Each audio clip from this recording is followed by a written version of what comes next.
Federico II de Prusia es una de las figuras más influyentes del siglo XVIII y cuyo nombre quedó grabado en la historia, pero ¿te has preguntado por qué? ¿Cuál es su historia y por qué se le recuerda? Acompáñanos porque hoy en Historias Universales te contaré la historia de Federico II de Prusia. Federico nació el 24 de enero de 1712 en Berlín, en el Reino de Prusia, perteneciente a la Casa de Hohenzollern, hijo de Federico Guillermo y Sofía Dorotea de Hannover. Desde una temprana edad, se le impuso una educación rigurosa y formal. Su padre, un monarca que buscaba establecer la grandeza de Prusia, tenía grandes expectativas para su hijo. Sin embargo, la relación entre Federico y su padre era tensa.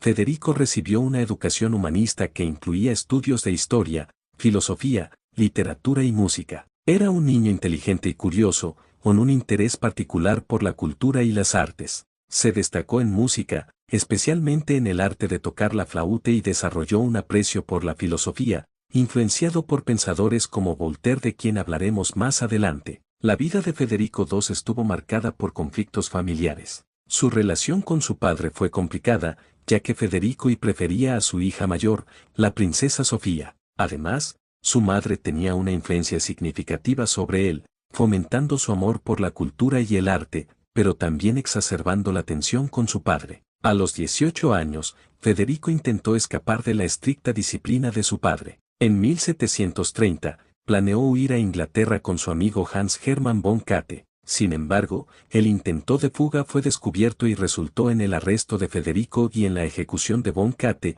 un evento que tuvo un profundo impacto en Federico y marcó un punto de inflexión en su vida. Para que te hagas una idea del impacto que le causó, su padre le obligó a ver cómo lo decapitaban. La juventud de Federico II también estuvo marcada por sus interacciones con filósofos e intelectuales de la época. Mantuvo correspondencia con figuras como Voltaire, quien se convirtió en un amigo cercano y colaborador intelectual. Esta relación influyó en sus ideas sobre la gobernanza y la reforma social, aunque Voltaire no fue el único. Contó con muchos otros, tales como filósofos y pensadores como el ya mencionado Voltaire, y aunque su relación fue a menudo tumultuosa pero también productiva, también incluía a artistas y músicos, militares, nobles y cortesanos, científicos e intelectuales. Si quieres saber más del círculo social de Federico II, mantente atento al canal porque te hablaré de él en otro video. En resumen, su juventud fue una mezcla de rigidez familiar, búsqueda de identidad y desarrollo cultural. Estas experiencias forjaron su carácter y sus habilidades como líder militar y político, sentando las bases para su reinado como uno de los monarcas más destacados de Europa en el siglo XVIII.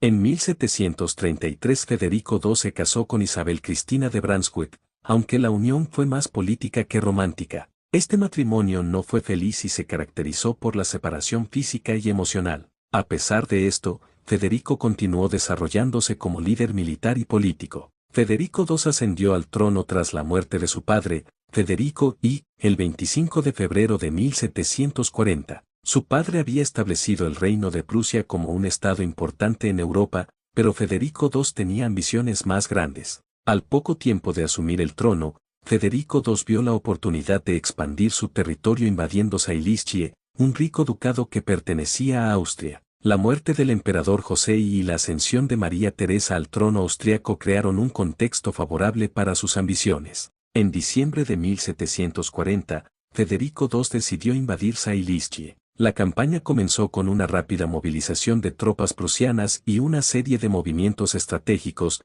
tales como la batalla de Mollwitz, la cual fue la primera victoria de Prusia sobre Habsburgo austriacos en la Primera Guerra de Silesia. La batalla se libró el 10 de abril de 1741 cerca de un pueblo en Silesia a 20 kilómetros al sur de Breslavia. A pesar de la desorganización prusiana y a la huida de Federico II a instancias de su mariscal, la batalla logró ganarse gracias a los granaderos prusianos. Tras la victoria en Mollwitz, Federico continuó su avance en Silesia, capturando varias ciudades importantes. Luego en la batalla de Chotusitz, la cual fue otra victoria prusiana significativa que permitió a Federico consolidar su control sobre Silesia. La victoria en esta batalla fue crucial para el establecimiento del dominio prusiano en la región. Finalmente los prusianos y austriacos firmaron la paz. A esta paz se le conoce como Tratado de Breslavia o Tratado de Breslau. En resumen, los términos del tratado eran: María Teresa cedía la mayoría de Silesia a Prusia, Fue un gran logro para Federico II y consolidó su posición en Europa.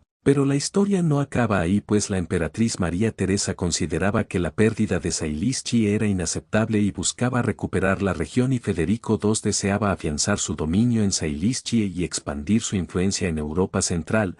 Luego de la victoria prusiana en la Primera Guerra de Zailíschi, la situación política en Europa era inestable, y así fue como el 7 de agosto de 1744 comenzó la Segunda Guerra de Zailíschi. La guerra comenzó con la invasión de Bohemia por parte de los prusianos, al mando de Federico II.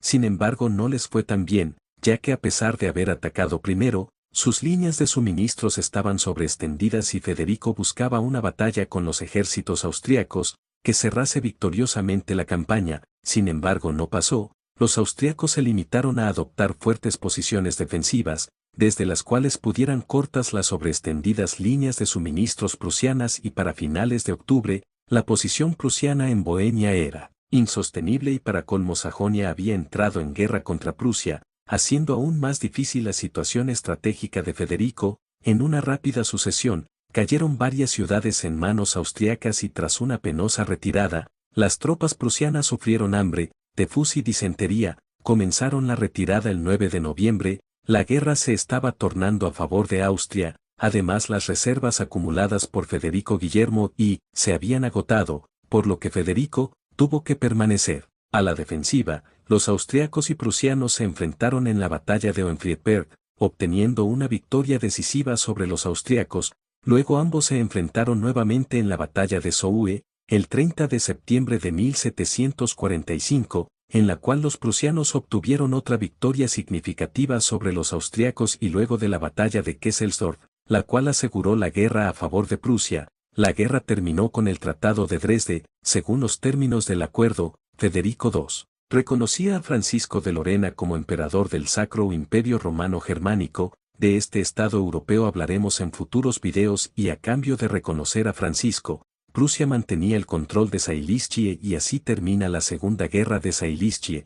Pero como siempre, la tercera es la vencida. La Tercera Guerra de Zailíschi formó parte de la Guerra de los 7 años. Este fue un conflicto que involucró a la mayoría de las potencias europeas, incluyendo a Prusia. La Tercera Guerra de Zailíschi se inscribe dentro de este conflicto más extenso. Tranquilo, que en futuros videos te hablaré a profundidad de esta guerra. Austria había firmado alianzas con Francia y Rusia, por lo que decidió atacar a Prusia para recuperar Zailíschi. Esta guerra tuvo muchas batallas significativas, en parte porque Prusia peleaba con 3 potencias prácticamente sola, contando solo con el apoyo de Inglaterra, aunque solo apoyaron a Prusia económicamente, ya que su guerra se centró en América y Oceanía, no en Europa. A pesar de ello, Federico triunfó en muchas batallas, contra fuerzas que lo superaban en número. Hubieron muchas batallas importantes, pero la que más llama la atención es la batalla de Kesselsdorf. ¿Y por qué? Bueno, en esta batalla los prusianos sufrieron una derrota catastrófica,